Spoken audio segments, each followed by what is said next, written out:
Start the recording. It's great to see all of your faces this morning and this afternoon for many of you.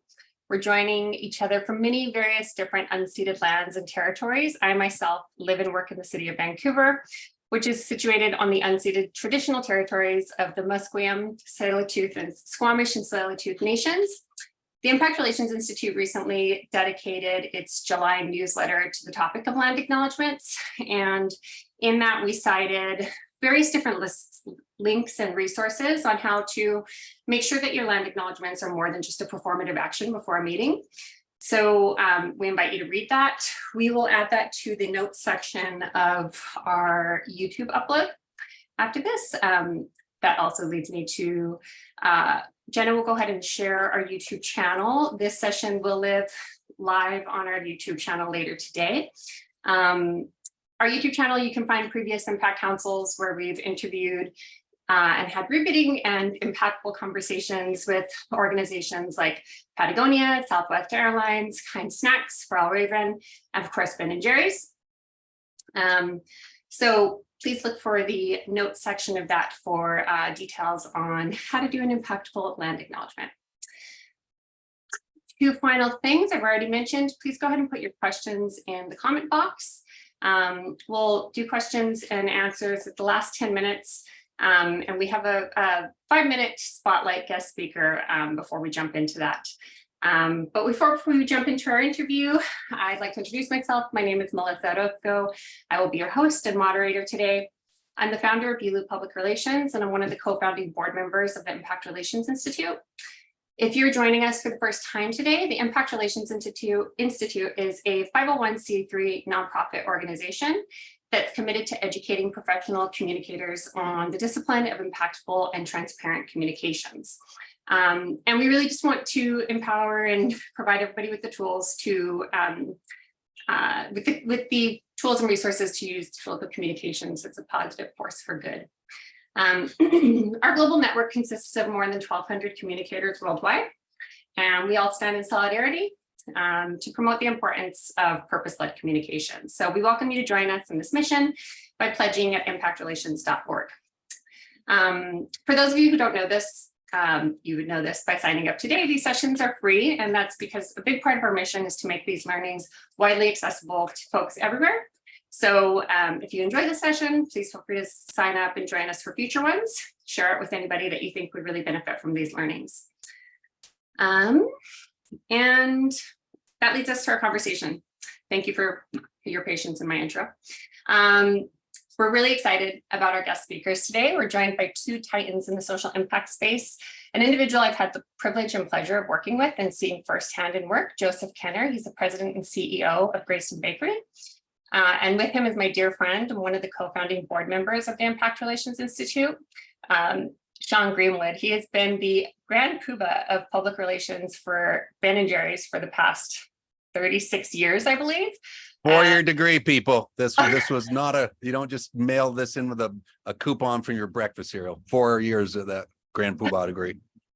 That's amazing. And I'm really pleased that Unilever allowed you to keep that title after the acquisition. That's all I was really concerned about when that acquisition happened, to be honest.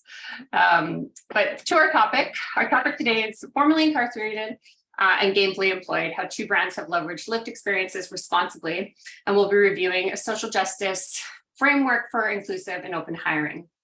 I'm going to just set the stage a little bit and give you a little background. So since 1982, Greyston Bakery has been on a mission to unlock the power of human potential through inclusive employment through their open hiring process.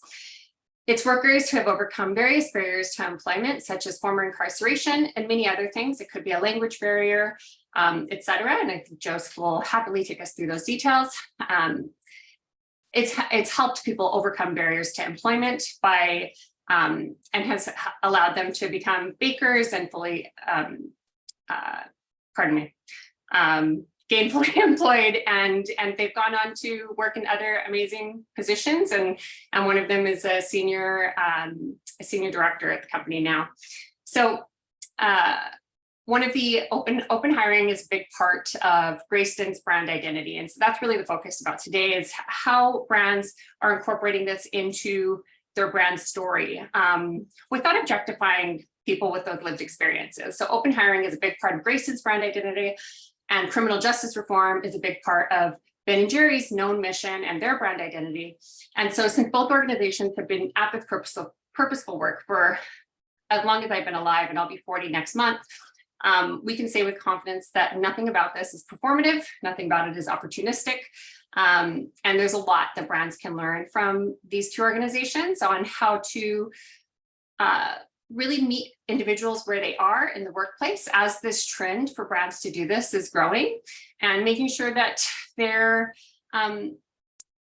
promoting, that they're helping these individuals promote and support their mission in a really respectful, dignified manner. Pardon me. Let me take a sip before I ask my first question to Joe. All right, Joseph. So Bernie Glassman, he is the founder of Greyston Bakery, often quoted by saying, "We don't hire people to bake brownies, we bake brownies to hire people." And not all brands can say that their social purpose came before their reason for existing. In most cases, it's the opposite. An example that comes to mind is Dove wasn't born to promote body positivity. It was created to sell soap, and the social purpose came later. They've done a fine job of executing this by engaging spokespeople and models of various sizes and backgrounds and abilities to promote their products. But that benchmark is pretty soft compared to what brands are championing these days, from trans rights and representation to reproductive justice. So what advice do you have for organizations that are engaging folks with trauma or relevant lived experiences to their mission to be the advocates and brand ambassadors to a company's social purpose? How can brands incorporate these folks' lived experiences responsibly and respectfully? Mm-hmm. Well, first of all, thank you for having me. It's great to be with a fellow Titan. I didn't know I was going to get the title Titan today, but glad to be with you, Melissa, and always good to be with Sean. We've been on other outlets like this before, so it's really exciting to be here. But let me just begin first, and thank you for the question. You talk about how can we kind of tell these stories and be respectful, and it really starts there, just being respectful and the stories that these folks have, because it's their story, it's their lived experience, it's what they have been through. But if I could just back it up a little bit, just so folks understand Greyston and understand what we're all about and how we came about, just so folks have some grounding as we have this conversation. You mentioned our tagline: we don't hire people to bake brownies, we bake brownies to hire people. And that is the focus, the people. When Bernie Glassman started this organization, it wasn't about brownies. It wasn't about the cakes and tarts that they used to make, which came before the brownies, actually. Right. It was about the folks that were on the sidelines, the folks that wanted to work, the folks that wanted to contribute to society. And as he believed, and as I believe to this very day, and carrying that legacy on, everybody has some God-given potential to do something, whatever that might be. And Bernie believed it's our duty to help you find it. And not only that, invest in it. So that is what we are about. We could be making anything, to be honest with you. We could be making bicycle seats. We could be making widgets, whatever. We just so happen to be making these amazing brownies for an amazing organization like Ben & Jerry's, a marquee company in this space of B Corps. That's just that's our means to an end. And the end is helping you unlock that human potential. So going back to your question, it's about that. How do we tap into that story for those folks? And for us, we're not the heroes. It's not Greyston, it's not me, it's the folks that are actually doing the work, the folks that have actually overcome, and they are the heroes. This is the most resilient group of folks that you'll ever meet, because of the experiences that they've had, but more importantly, because of the success that they've had post-employment. That is really the story. And that's what we need to talk about. It's not about us doing these great things and, we're this do-good organization that's providing opportunities. That's all we do. We provide the opportunities, we provide the resources. It's up to you to make that happen. And if you have that resolve to say you want to be successful, the opportunity is there for you, and we just provide that, but you actually make it happen. And telling that story in a very respectful way is really the point. Have there been scenarios where there's a spokesperson for the organization that is comfortable one day sharing the story, and then suddenly they wake up one day and they think, I don't really want my past to be part of my present anymore. I don't want that to be something that I'm constantly sort of wearing on my sleeve. I kind of am ready to put it behind me and just work. And then you have to sort of groom another spokesperson to communicate the mission for the organization and be an ambassador to the open hiring process. You know, what I will say is there are hundreds of stories. Most people know like Dion, or lately we had we have a documentary out that was produced by some Westchester Community College students here in New York, film students that produced a documentary called Wide Open Dreams. I invite everybody to Google that and you can see the trailer. There are a lot of folks that they've been telling the story of what Greyston has meant to them. And sometimes we kind of get fixated on them, but there are hundreds, literally hundreds of stories. And no, not everybody wants to tell their story, but everybody is happy to be here and to be a part of it. And we have to respect that. And I think that's the point. And to the ones that do want to tell the story, I always say, yes, there is a Dion. Yes, there is a Shauna, but there are hundreds of Dions and hundreds of Shaunas, and some that don't even work here anymore, to be quite honest with you. They have a story too.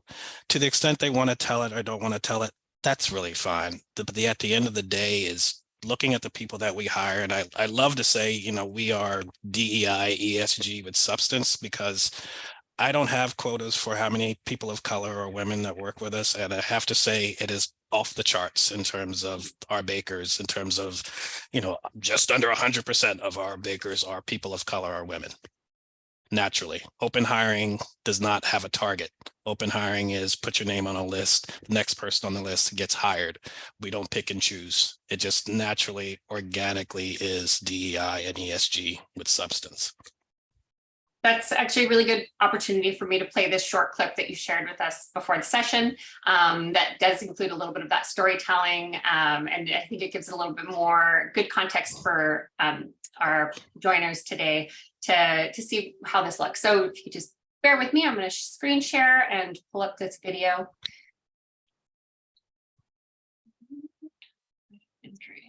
And I can give some additional color after you've shown it. Awesome, thank you.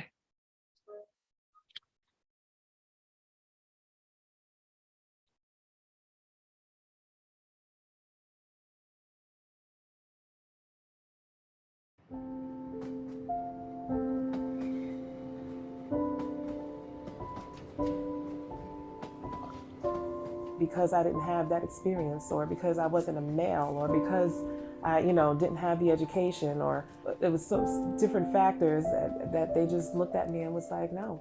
And they didn't give me that chance. And I get it, but all I needed was a chance. So I just kept pushing and pushing and pushing. And I just kept getting no. So it was hard.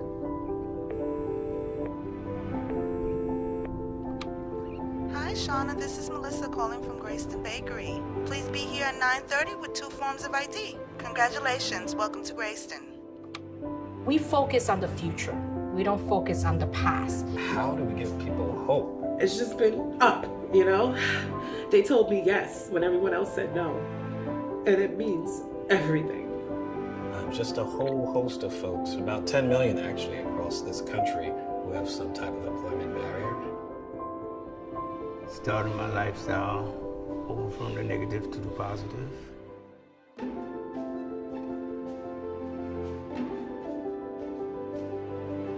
We have this amazing open hiring model that I can tell you is quite revolutionary. This idea of just having someone put their name on a list.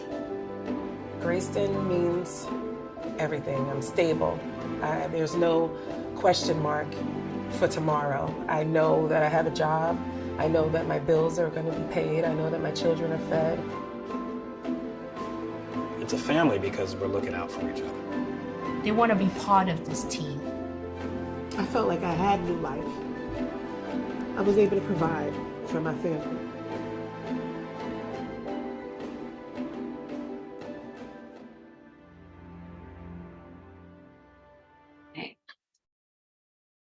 Oh, so beautiful.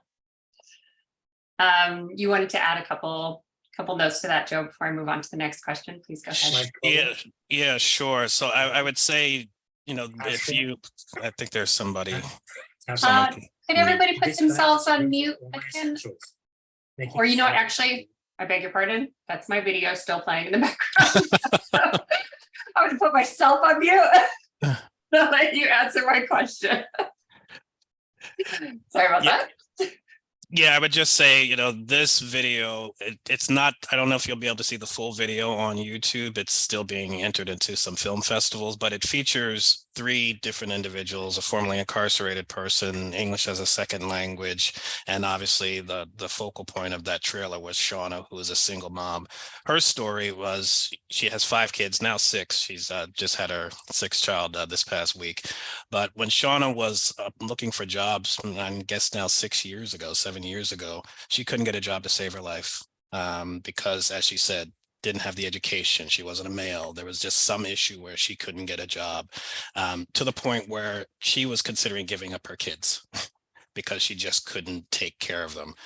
Literally to the day where she was about to make that decision, she gets the call from us to work the PM shift, which works for her and from a childcare perspective.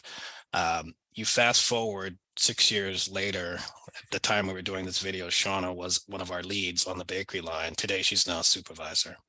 Other folks that were featured in that video, former bakers went into our maintenance organization. Former baker went into our quality team. Those are the kind of stories I love to tell. And again, the heroes of the story are those individuals.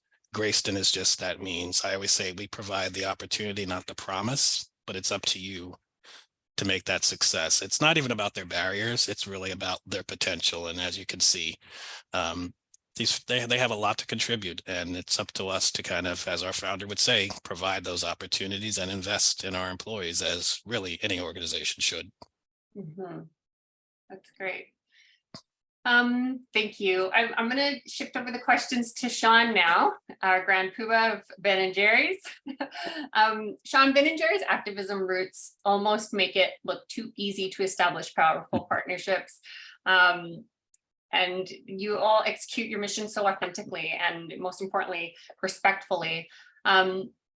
I want to stress the fact that respectful is important because there's the risk that organizations might offend the communities that they're attempting to lift up by inadvertently objectifying them, as I touched on earlier, in the pursuit of good PR.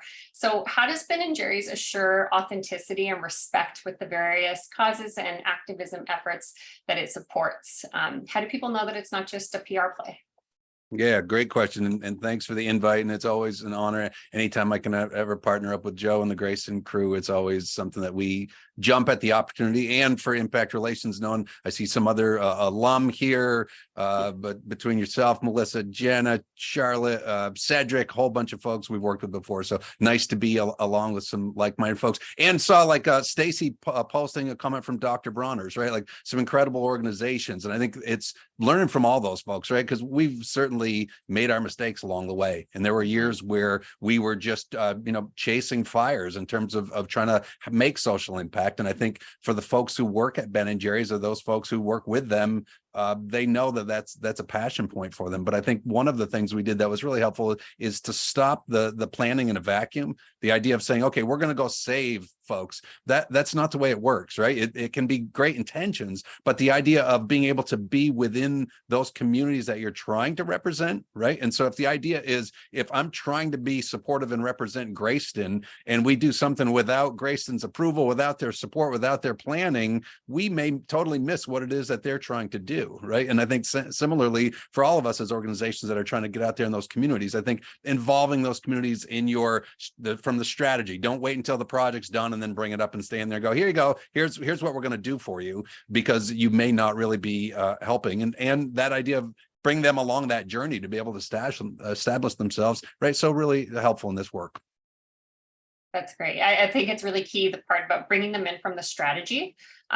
Look at them as partners, not a beneficiary group, as partners, as collaborators. So bringing them in from the thinking and planning part is so key.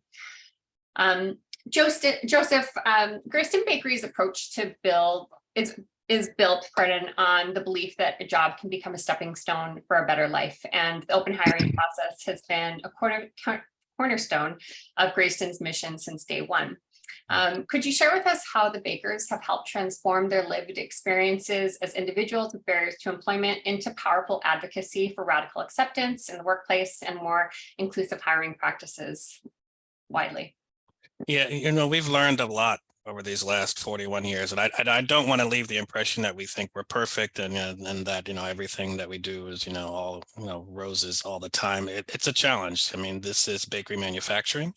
It's a tough job. It's monotonous. It's not meant for everyone, but you do learn things, as with any organization, any employer, where particularly when you're dealing with open hiring, that folks bring their whole selves to work, shall we say. And as they do that, you realize that there are challenges that they face. And as an employer, what we have done is, how do we kind of have that reciprocal relationship and build that level of trust? I mean, clearly we trust when we do open hiring, but really take it to that next level and help people deal with the other challenges that they face, whether it's kids in crisis, whether it's finding housing, and have them tell their own stories and help them find the resources to support them.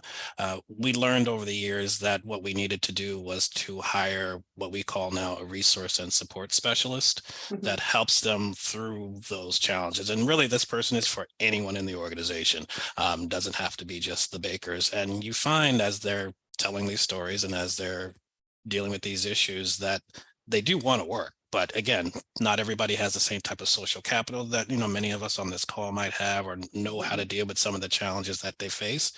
But folks, utilize this resource, and it's helped them help themselves, but also as an organization, as a business that's supporting Ben & Jerry's, Unilever, and Whole Foods and others. It helps us as well, because a happy, successful, fully engaged, able to bring up their whole selves to work person is a good worker. And a good worker is providing products that help us get brownies out the door and help Ben & Jerry's meet their needs with their customers. So it's important for us to provide those type of resources and also have that kind of open platform where folks can share and that still keep their dignity and keep their, and treat them in a very respectful way, that, helps them be, fully human, but also be a good worker at the same time. Sure. And I love that you have a dedicated person to that role. And I think, considering the magnitude and the representation of people with barriers to employment that's in your workforce, it makes total sense to have somebody fully dedicated to that. Now, in the case where it's a company, like we mentioned Dr. Bronner's, or I see Lululemon on the call. So in the case that we have a company where they want to dip their toe in open hiring, make a few hires, ask no questions, just bring people in as they are. And they do have to think about, all right, well, this person may have a parole officer that they need to speak with their employer every once in a while. There's all of these other considerations that we need to make sure that we're accommodating while we're doing this. It's not just about not looking at that checked box. It's about other things too, to provide that support. What person or what role in a larger company would be the most appropriate person to wear that hat, to provide that support in the case that they don't have a fully dedicated, social worker / counselor to this role? Who would be the best person in a large company that's really getting involved in this? It's interesting. We kind of couch these, challenges in terms of the open hires or folks from the lower end of the employment spectrum. But when you think about it, getting to your question, this is just good HR. It's just good human resources. So where does this lie? It lies in HR. When you think about some of the barriers that folks are having, I come from corporate America. I worked on Wall Street. You have folks that deal with substance issues. You have folks that have childcare challenges. You have folks that have, things going on in their family that might impact their productivity. Everybody has those things. So really, if I want my employees, and we should have learned this from COVID, employees are looking to the organization, they're looking to the person at the top, obviously, but they're really looking to HR and all those other, the function there. Like, who's helping me make sure that I'm safe in this organization? Who's investing in my learning and development? How do I know that I have a career path within this organization? All of those things come back to HR. Right. So what we're talking about is good HR. Yeah. And tell you a secret, I kind of knew that, but I think a lot of people on this call wouldn't think that they have the resources. And I just wanted to hear you say it's good HR, because everybody has good HR. So there's no reason why you can't do it. You heard it here. Okay, next question. Sean, Ben & Jerry's is naturally, as you probably know, a dream brand partner for most organizations looking to increase the exposure to their cause or mission. In the case of Ben & Jerry's and Greyston, you're much more than a brand ambassador to the mission. You guys are their largest buyer, or one of them. So what is it about Greyston that makes it easy for you to keep their business, or sorry, makes it easy for them to keep your business? And what can other brands learn from this partnership? How can organizations like Greyston get the attention of loyal global companies like Ben & Jerry's? Yeah, it's a great question. I think the truth is, we consider Greyston the crown jewel of our values-led sourcing program. So the idea is, we realized a long time ago when Jerry and Ben were still, working in the manufacturing and the management, and saying, how can we have the biggest impact on our global community? And that we realized purchasing ingredients can make such a huge investment, because it not only can recognize you can work with a group that can use some help, but you can also establish them so they're able to build themselves up and be able to be successful moving forward. So I think that's one of the reasons when we identified Greyston as a partner, right, 35 years ago or so, to be able to start to do this work. The idea was, they, as incredible as their products were, right? And back then when we first started, they were doing high-end cakes and desserts for restaurants in New York City when our co-founder Ben met up with Bernie. And as amazing as their products are, their mission's even stronger than their products, right? Like the idea of how, like Joe said, it is about the people there. And so I've been real fortunate over the last 20, 30 years of being able to go to Greyston a dozen, 15 times. And the amazing story that you saw Shauna just telling, the great thing is that's not the only one, right? We've seen Dion tell that story. For those of you who haven't, Dion was kind of the poster child of that. Like, I assumed I would someday be working doing PR for Dion, because he's such a superstar. But it's those folks time and time again. And when I would go there and sit in the break room and talk with a baker who would come out, and she would be saying, thank you so much for buying brownies from us, because it helps me. I was stuck on the street. I had 3 kids and I couldn't get a job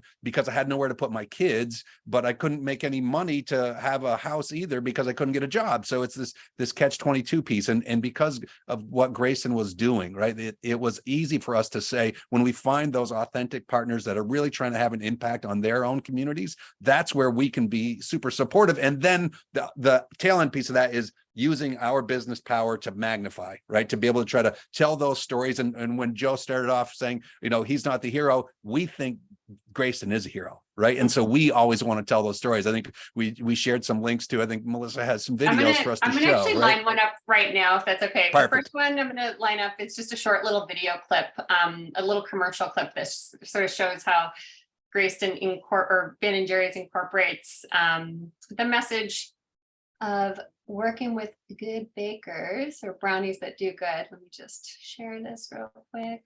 This is a cute little commercial that just shows how it's sort of baked into your brand marketing.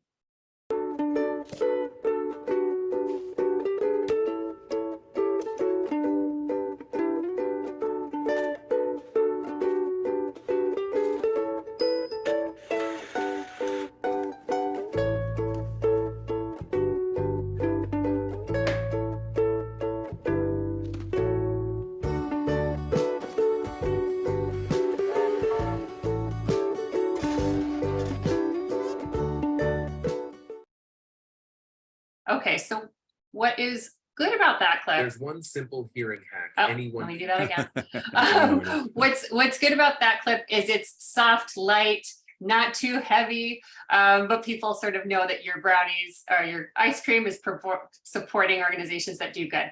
I'm going to also share the clip with Dion because it shows more about the collaboration between the partnership. And this is an old clip. It's about 9 years old. But it still has so much relevance. So let me just line this one up. Yeah, and I think it's Dion up on the roof of the bakery actually telling his story. Yeah, that's right.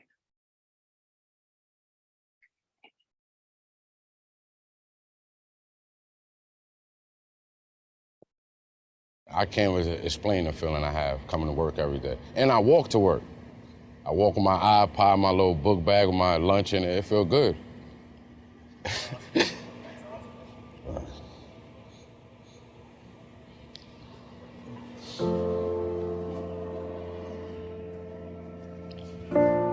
I'm sorry. Ben was at a conference with other leaders in social enterprise, and Ben met Bernie Glassman, who is the founder of the Greyston community.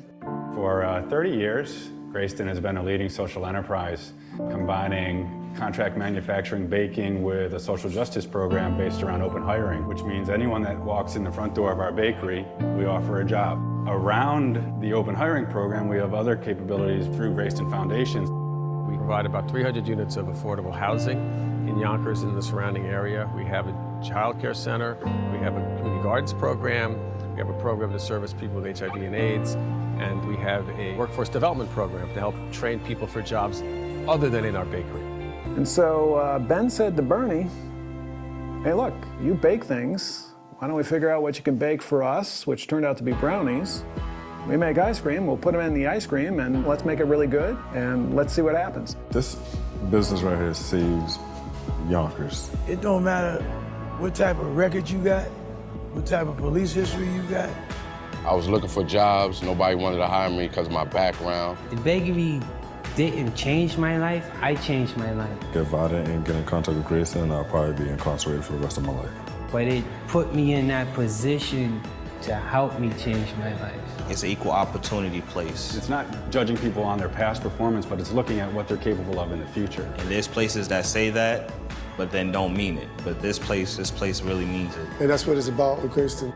They give you an opportunity to pick up your life and to excel. What we're trying to do is to see how business can create social good. And for many years, we've taken a page out of the Ben & Jerry's playbook, which is linked prosperity. You create benefits out of the business decisions that you make so that all along the value chain, there's a sense of prosperity. And Greyston is a wonderful model for that. They're on a mission, just not good quality brownies, but to serve this community. We're looking to see if we can create social good, environmental good, economic good, all of that. Consumers are going to want to buy from businesses that they realize are doing better in the community. And Ben & Jerry's has been that leading model for years and years. We take pride, because we got thousands and thousands, millions of customers with Ben & Jerry's help. So it takes a team effort, and it's a hell of a team here. Wow. All right. Can I just comment real quickly on that video? Again, 1 second. Let me just close this window. Ready for your comments, Joe? No. What I love about that, and this is what really we got to drive home here, is like, Sean and I, we're not selling just brownies and ice cream. We are literally changing people's trajectory. When I look at that from 9 years ago, you start with Dion, and he was a baker then. He's now a senior supervisor. I saw a guy, Charles, who now lives in Virginia, so he's mobile. And the guy at the end, Reginald, still with us. And you see the different ways that people kind of add value and find their place. And for us, that is success, but everybody has their own definition of it. And just to see how people have progressed since that video is quite amazing. And this is what Ben & Jerry's and Greyston do. Yeah, that's great. I saw a couple of people asking questions in the comments about retention of bakers, and that sort of answers that question, that there is not just retention, but lots of career advancements being done every day. Okay, Joseph, one of the things that people often say in terms of ways to increase an organization's impact is, one, by establishing strong partnerships with values-aligned organizations. The Ben & Jerry's case is a perfect case in point. The other best practice for scaling your organization's impact is to open source your playbook for how you made it happen, how you make that change happen. So let's hear about Greyston's Open Hiring 360 Blueprint. I know it's had different names over the years, but really it's been a core mission for the organization to share its recipe for open hiring. Yeah. Can you talk to us a little bit about how you're trying to encourage and educate other organizations on how to take notes from this playbook? Yeah, and certainly since I've been CEO now over 3 years, we really wanted to focus on inclusive employment and inclusive hiring. And just to clarify from the video, because it mentioned a lot of things that we no longer do, like housing, community gardens, and childcare. Those are all great things that continue to be done by other nonprofits, but we really wanted to focus on inclusive employment and double down on what I would say our core to who we are, open hiring being a big piece, but also workforce development, education, and training. But to your question, as part of the foundation's, Greyston Foundation's goals and mission for 2030 really is to take that open hiring model to other organizations. And you might have heard in the video that you played earlier, we've got 10 million people on the sidelines, looking for work or give it up looking for work because they have one or more barriers to employment. It's incumbent upon us as business leaders, and I applaud Ben and Jerry's and others that are looking at ways to bring folks off the sidelines. We want to share open hiring with other organizations. We've had a great partnership with the Body Shop over these last 5-6 years to see this grow from 300 opportunities back in 2019 at a distribution center in Raleigh, North Carolina, to now well over 5,000 opportunities in their distribution center, retail operations in the USA, Canada, Australia, and the UK. We've just signed on with IKEA just last year. We're going to help them do some pilots in their distribution centers in North America.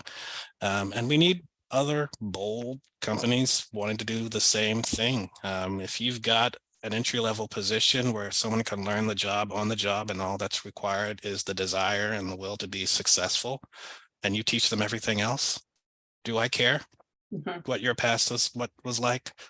I just want to make sure you're helping me make my widgets, helping me make my ice cream, helping me make my brownies. We need to provide that opportunity to folks. So that is the mission of the foundation, is to work with those companies and to really, I don't want to be unique anymore. I want other folks to be doing open hiring. I want other folks to be doing what we're doing, and really using your business, leveraging your business's product or services, whether it's a janitorial service company, we work with one of those, or whether, you're the Body Shop selling beauty products.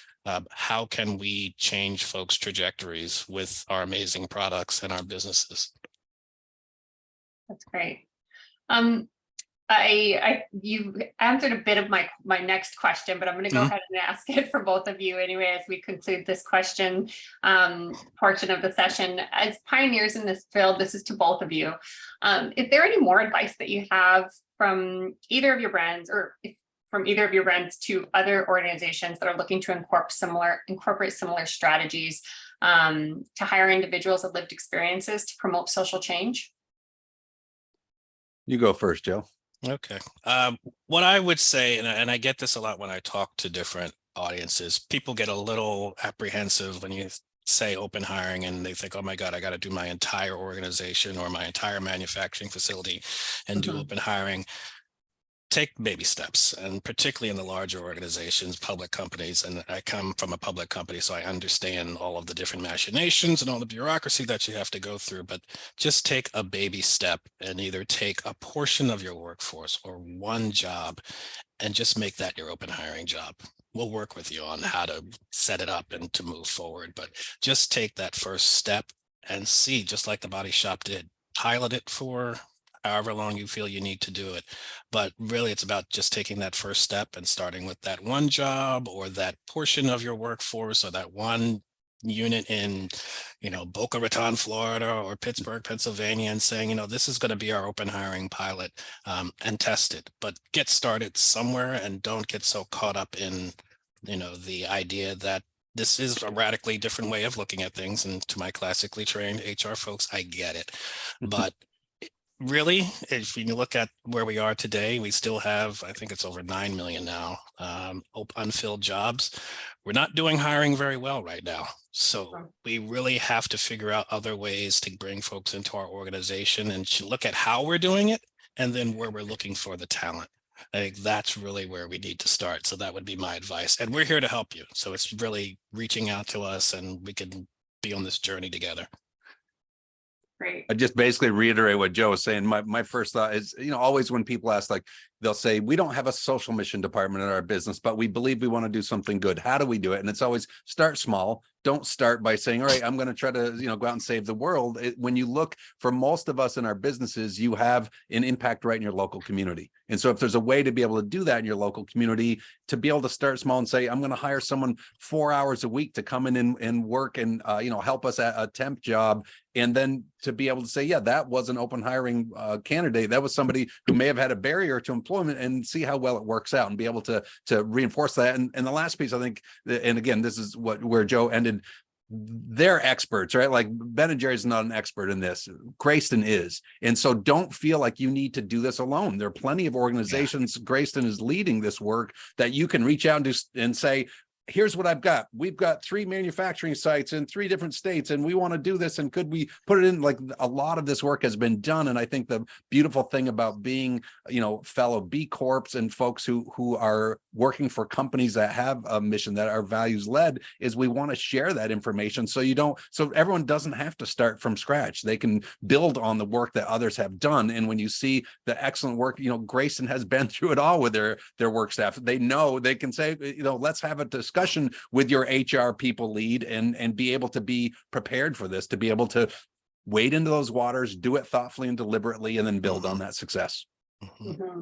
And that just looping back to the topic, because we're talking a lot about open hiring and inclusive hiring, but again, going back to the fact that this is meant to pertain to any lived experience hire. So if you're bringing in somebody with lived experience, then your organization's mission might be focused on, we're talking about a lot about criminal justice reform, but maybe it's about trans rights, or maybe it's about, I know Ben and Jerry's had their hand in,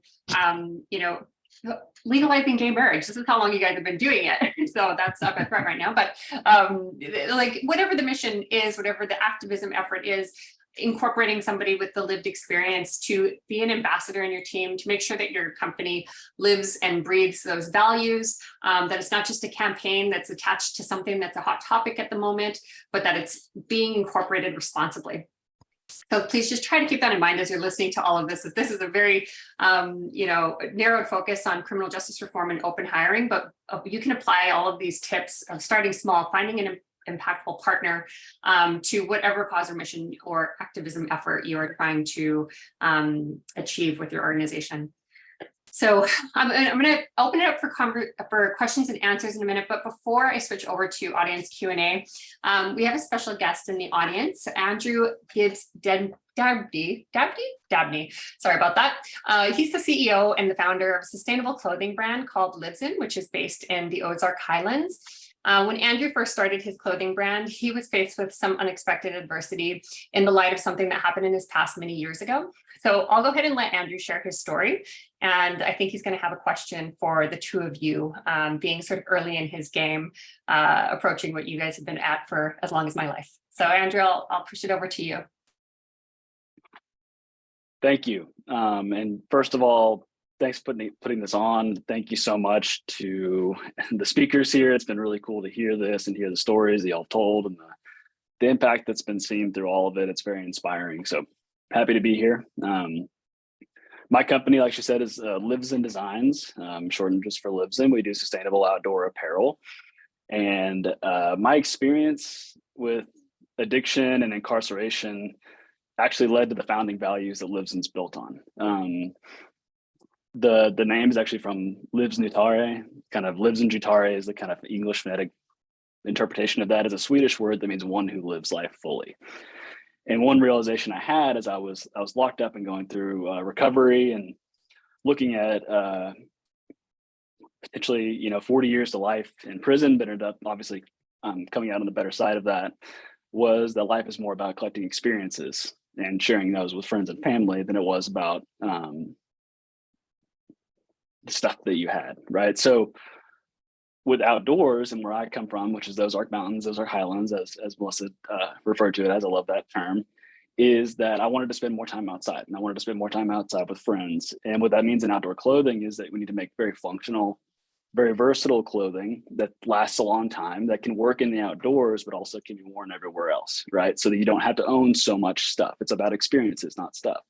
And to do that well, you also need to make it designed for the long haul, made with sustainable materials, using sustainable packaging, with a repair program, with a resale program. So we've now fully closed that loop recently, where we now have a peer-to-peer marketplace and all those things. So it's built on this realization, though, while I was locked up, that experiences are more important than the stuff we have. But the stuff you have should be additive to those experiences and help facilitate it. So it's not like you can't be fully minimalist, right? Or you can, but like that's not what we're about. It's about just meaningful and intentional. So when I started Livesden, I wanted it to stand on its own, based on its own merits, on the design of the product and the brand and the branding and the values that we put forward first. And we started with values and principles before the products. That's what we published first. Before we ever even launched our first product, it was, this is the why we're doing this. And we started collecting fans that way. So I kept my past, not necessarily at the back, but it was like a third date conversation, right? Like when I was talking to people that I was going to work with, people that were going to invest in the business, people, it was not what I led with. It was, hey, before we get too serious, I need to tell you about something. And usually that worked, right? It was, okay, I get it. You know, I respect you for the story and what you went through, but, you know, not a big deal. But I had a suspicion it was closing doors that I just wasn't seeing. Doors were closing, but I didn't know why. Well, one day, one door closed explicitly for that reason. And they didn't tell me actually at the beginning. They said it was a big investor, kind of a public one. I would have been on TV with a pitch, and it was going all the way up until recording of the show. And they said, hey, we're not going to do it anymore. And I said, okay, let's reschedule. It's fine. Like, you know, I know he's a busy guy. We'll figure this out. And they go, no, it's because of your past. And so that time it became right up front and said, look, this is because of you that your business is missing out on an opportunity. And so I made the decision at that point to put my story up front. This is right about a little bit after this time last year. I wrote a LinkedIn post that was just like, hey, a lot of y'all know this, but some of you don't. This is what I went through, and this is what I did, and this is what I've done since then. And this is part of my story. I think one thing I said, which most of you actually use the same words, was my past is not my past is my present. But I said my past is not my present, but it brought me here, right? Like I wouldn't be here as who I am, and the business wouldn't be here as what it is with the values it has without that. So I think it's valuable. And I wanted those doors to close. If they were going to close, I wanted them to close before I ever walked up to them. And my hope was that some doors would open, right? More about this was just kind of getting it off from back here to the front, making sure that it was going to be something that I didn't feel like I was holding back from people. But since then, it has the response, the post went, you know, semi-viral, received so much goodwill. Several press articles came out of it, Outside and Fortune and some other really great outlets came in to tell my story. And more importantly, people were telling me one-on-one stories about stuff that people in their lives, people in their family that have gone through this, and asking me to help or give some insight or whatever. And that was really powerful.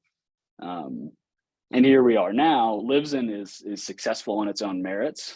My story is not out in the world, but they're still kind of here and here. We're getting closer, right? But we're still working on how to bring that together, and if it's even appropriate. And this whole lived experiences thing is very near to me because it's my story. Right. Also my business. It's baked in, but it's not necessarily cohesive yet. Yeah. And I think everybody has a little bit of discomfort when they're trying to decide, should I leverage that? Is this right? Is this opportunistic, or is this part of our founding story? And you tell it so beautifully. You can really feel that it is part of what you've, the values that you've embedded into the organization. So you have really fine-tuned that message well. But what questions might you have for Ben and Jerry on how to repurpose this lived experience to help further your organization's mission? So, I mean, I guess there's two places where I want to go with it, but the one that's much more, you know, close to what I just said is I'd love to hear your opinion on how we can weave that lived experience into Livesden's mission and brand story without feeling exploitative, without feeling like a sob story, without saying like, we make clothes and you should buy it because of our founder in this story, but really bringing those things together in a way that we currently don't, and I would like to, but I'm obviously cautious about.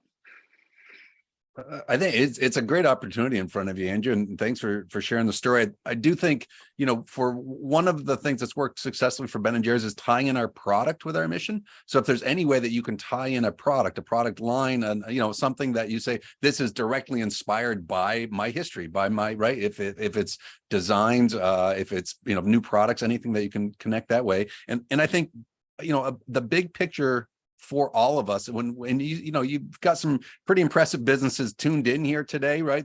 I think those businesses that are successful, when they stay true to their values, find a way to really connect those two as close as possible, and then look to use the power to lift others up. And I think that could be a great opportunity for you to say, look, I know I've been through this. I'm now at a successful business and able to leverage where I've had my past and where that's made me who I am today. How do you then use the power of that business to help others to be able to do that? Because then telling their stories, right? To be able to say, I'm actively going to go out and try to find 3 more people who've had the experience that I have, to be able to bring them into my organization and utilize their experience to be able to say, how do we grow our impact even further this way? It feels like it's a great opportunity. I'll throw it over to Joe, see if he's got any builds on there too. No, I thank you, Andrew, for sharing your story. I mean, for me, you kind of said it yourself. Your past is not your present, but your present has a lot to offer, right? And that's what we always say to our folks here. I mean, you have the potential. People have seen now what you can do. How amazing would that be when you share that story with others who might be in your same position, that want to do something but say, oh no, my past is preventing me from doing this, but I have these great ideas. Just do it. Just do it, because I've done it and I've been successful at it. That's not a sob story, that's a success story. So that would be my advice to you. Yeah, thank you so much. That's super helpful, and that's what sharing it has done is I've seen it have an impact on people, and so far that's kind of what we've done. It's just continue to share it, right? That's what that's been helpful, and it's been helpful to people. It's been helpful to me. I'd love to continue to like we were talking about, bring it into the business, bring in either product line or a nonprofit support or some sort of practice, and those things to kind of bridge that between my experience and kind of business practices. But we just haven't found the right one yet. And to be honest, we're a 4-person startup growing really fast, and sometimes the nice to haves get pushed off in favor of what has to happen. So, but it's there. It's high up on our list of a priority to figure out. Thank you so much. And congratulations. Yeah. That's a really great place for us to wrap up the interview session. Thank you so much, Andrew, for joining us. I just love how much it incorporated into our conversation today. We have a couple questions. Many of them have kind of been answered already, but I'll just quickly shoot them over. Joseph, one of the questions was, what's the average tenure of a Greyston employee, and how do you encourage career growth? I know you've answered this, so if you could just give the 30-second blurb of this, that would be for anyone that missed it. Yeah, so for the folks that have gone through we have a 6 to 9 month apprenticeship, plus or minus. Those who have gone through it usually stay about 2 to 3 years. I will say, since I've been CEO, and we have a great general manager at the bakery now, we've really tried to present to our bakers 2 pathways, and I like to say move up or move out. So letting them know that, and as we've done in this past year, I think over about 20 people have been promoted this past year, but really showcase those promotions so that folks can say, and I'm a baker today, but I could be in supply chain, I could be in R&D, I could be in maintenance, letting them see that. But also we have a foundation that does workforce development, education, and training in other areas. If baking is not your thing, here's a way for you to move out into something else. And the foundation will provide that avenue for you. So move up or move out. For me, Greyston wins no matter what, because someone who was once deemed unemployable are now getting opportunities. So it's a win for us no matter what. Yeah, it's not about retention, it's about development. And it's about the opportunity. We always say that's what it's about. Someone asked if there's other employees in an organization that can play the role of supporting people with lived experiences that are coming in to support your organization's activism efforts. Would you potentially put together a committee, a human resources group, an individual that's not an HR professional, or is it too sensitive a position? Again, this is actually just, I'll say, good management 101. Really, who supports the employees? Management. So it's the CEO, it's the supervisor, it's the manager, it's the director. I mean, for us, it's just a part of our culture. If being an inclusive employer and championing open hiring is not your thing, I would appreciate it if you didn't work here. And I'm just being honest about that. That is who we are. And everybody here, from the person that's sweeping the floor to my position, you have to be all in on this. And if you're not, this is just not the right organization for you. So who's the person? Everybody. Right. Everybody's got to be supportive, because these are not projects we're working with. These are our colleagues. Okay, great. Okay, so a couple things to close this. Thank you, all three of you, for joining today. This was wonderful. I just want to plug a couple of upcoming Impact Councils if you enjoyed this. Our next one is going to be really fun. We are speaking with the Chief Technology and Innovation Officer for the United States Space Force. And her name is Dr. Lisa Costa, and Robert Scales. He's the author of A Beginner's Guide to ChatGTP. So we're talking about ChatGTP, artificial intelligence, how these things impact the communications industry, how is it going to impact ethics in communications and the way media communicates. One of the interesting things about this is we are using ChatGTP to moderate the entire conversation, putting in all of our details. It will be generating our questions, and it was pretty scary how good these questions were when I did a little test run with it. So it will be a fun one to tune in for. Jenna, if you could just drop the registration link for that one. That is on September 6th at 12 p.m. Eastern. The next one that we have lined up is in September 27th. It's Gifting with Impact. So the gifting season is going to be coming up. You want to make sure that you're doing it in advance. One thing that we don't want to do is just send a bunch of plastic swag of the same old thing, company logo stuff. So it's worth sending someone from your company to join this Impact Council to understand how to do impactful gift giving.